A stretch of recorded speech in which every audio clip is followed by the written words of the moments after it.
Olá, meu irmão, seja bem-vindo à nossa nona aula do nosso curso Pregação Expositiva para Iniciantes. Essa é a nossa penúltima aula, então hoje nós falaremos sobre o esboço do sermão. Fique conosco, acompanhe, eu espero que seja uma bênção na sua vida essa aula.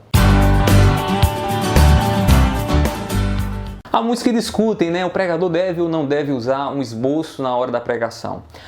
Particularmente, eu uso o esboço para facilitar a minha memória. A gente, às vezes, tem tantas informações que a gente colhe no momento do estudo que, quando você chega lá para pregar, às vezes essas informações não estão assim tão acessíveis à nossa mente devido à nossa capacidade de memorização.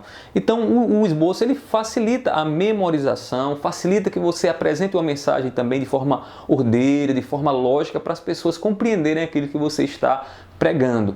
E isso não quer dizer que a sua mensagem vai ser fria, seca, né? Mas que você vai ter uma preocupação de que as pessoas compreendam a mensagem que está na Bíblia Sagrada. E o esboço vai ajudar muito você a fazer isso, tá bom?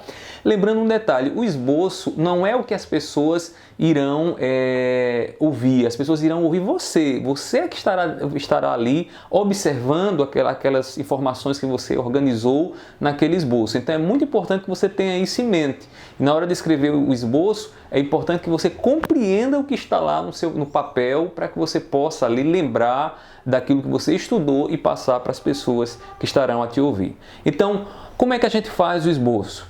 Tendo a ideia ou a grande ideia definida e o propósito do sermão também definido, então nós elaboramos agora o quê? Pontos. Esses pontos que podem ser transformados, aí dependendo da sua criatividade, em atitudes, em marcas, características que você estará mostrando e que estarão lá no texto bíblico que você vai estar expondo. Quando você define a ideia principal, e o propósito do sermão, então você precisa ter em mente, esses pontos que eu irei colocar alcançarão o propósito que eu estou definindo para esse sermão.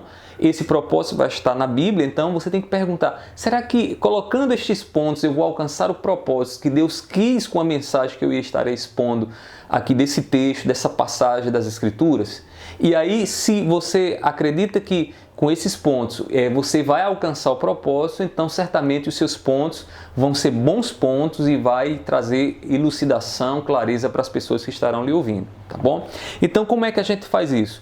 Se você faz de forma dedutiva e trabalhar, eu lhe aconselho nesse primeiro momento, você trabalhar o texto de forma dedutiva, como é que acontece? Você fez a ideia geral, você fez a grande ideia, elaborou a grande ideia, tirou a grande ideia do texto, agora você vai fazer o quê? Você vai dividir essa ideia, essa grande ideia, em partes. Eu vou dar um exemplo para você. Observe. Você poderia dizer o seguinte, a sua grande ideia: os cristãos devem louvar a Deus por causa de tudo o que Ele tem feito por nós. Observe que aqui é a grande ideia, estarei mostrando isso à igreja, que a igreja deve louvar a Deus porque Deus fez grandes coisas por nós. Então, os meus pontos vão ser o quê? Vão ser partes dessa ideia. Observe, o primeiro ponto seria o seguinte: devemos louvar a Deus porque nos escolheu em Cristo. Então, observe, que eu estou colocando como primeiro ponto que nós devemos louvar a Deus por aquilo que Ele fez por nós em Cristo. Esse início da frase, devemos louvar a Deus, eu vou repetir ele em todos os demais pontos. Isso nós chamamos de paralelismo.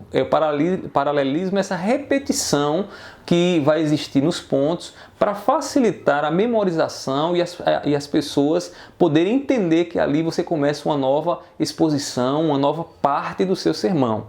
Aí o que seria então o segundo ponto? O segundo ponto seria o seguinte: devemos louvar a Deus porque nos tratou de acordo com as riquezas da sua graça. Então, observe que eu repeti o início e estou fazendo uma outra afirmação, né? E eu ainda poderia colocar um terceiro ponto, que seria o seguinte: devemos louvar a Deus porque nos selou com o Espírito Santo até adquirirmos a plena posse da nossa herança. Então, seriam esses três pontos que estariam lá no meu esboço. A ideia central estará lá. Então, eu coloquei esses pontos para alcançar o propósito que eu defini para essa parte que eu estarei expondo. É assim que a gente faz o esboço.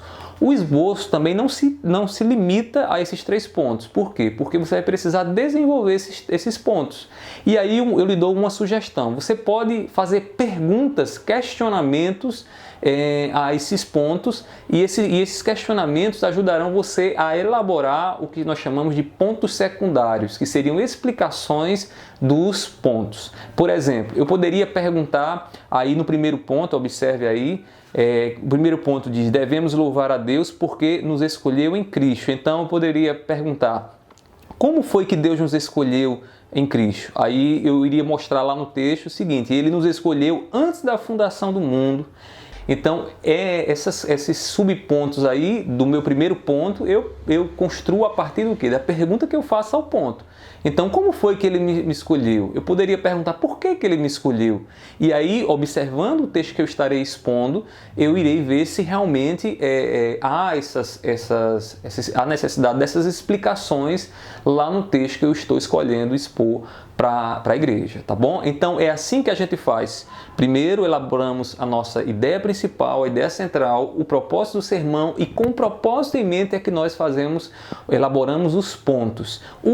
Os pontos secundários nós elaboramos a partir de um questionamento que fazemos então ao ponto e buscamos as respostas no texto sagrado. E vamos então assim expondo para a igreja aquilo que está lá no texto sagrado.